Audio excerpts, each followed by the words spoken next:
viewers, you welcome to another news hour on Germano Media and Products. We now begin with our headlines. Former President Yahya Jammeh gets due back soon. The Independent Electoral Commission lawyers asked time to respond to the United Democratic Party's petition. Gun owner in Babylon shooting arrested. 3 dead in Kotu car crash. Those were the headlines, now the news in detail.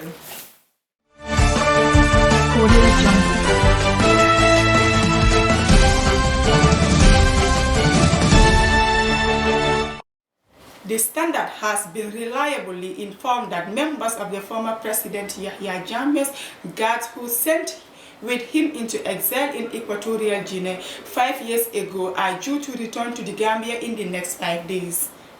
The guards were recently seen in a video celebrating and singing songs about President Adama Barrow's victory in the December 4th presidential election, a public confirmation that they are not in agreement with Jammeh over his refusal to endorse his party's backing of Barrow.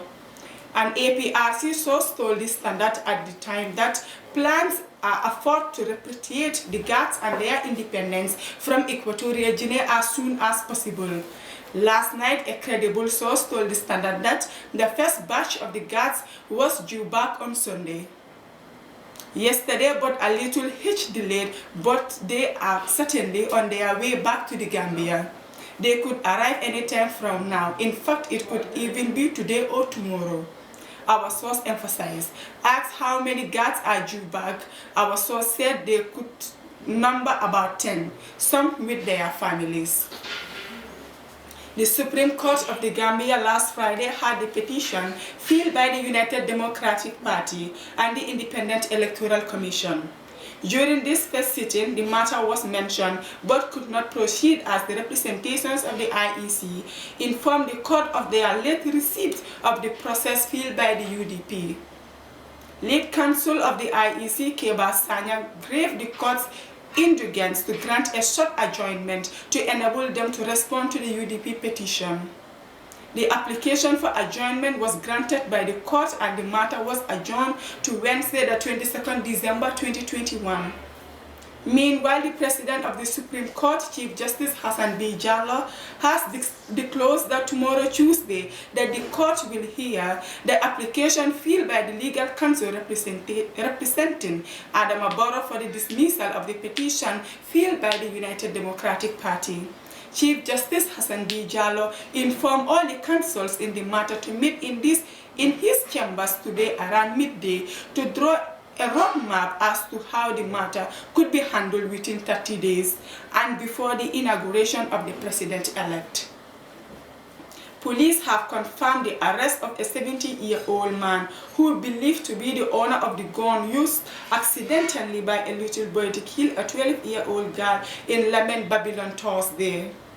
Police spokesperson Superintendent Lamin Jai said the man, Abdul Jai, a hunter riding a motorcycle, had returned from hunting with his kill to hand over to a regular customer. He had parked his motorcycle with the gun by it unattended, and while he was inside with his client, a boy believed to be about 10 took the gun and while forgetting it, accidentally shot a little girl standing near him. He said both the man and the boy are currently being held by the police, who are investigating the circumstances of the death of established possible criminal responsibilities. Police have confirmed that at least 3 people have died, 2 on the spot, when a speeding private car driver rammed his car into a taxi on the Kotu segment of the Battle Harden Highway. The last to die was a Sierra Leonean woman who died in the hospital of severe injuries. Police also say reports of the more fatalities are being investigated. The police could not immediately establish the number of passengers in the vehicles or how many men and women were involved. The driver of the private vehicle left his lane and was overtaken when it rammed into the taxi. 2 people died on the spot, later another person died at the hospital. Currently, there are others still recovering at hospitals, spokesperson Superintendent Lamin Jai said. He said investigations into the matter will continue, even though preliminary reports indicated speedings as the most likely cause. Appropriate actions will be taken as soon as the investigations are completed, he assured. Meanwhile, one of the victims has been identified as Aruna Njai, 42, from Bakau. His relative Abdufai told the Standard, Mr. Njai was a nice man who respected everyone, including even children.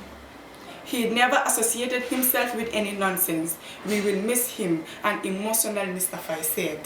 Those were the stories for our today's newscast, but before we take a leave of you, let's take a recap on our top stories.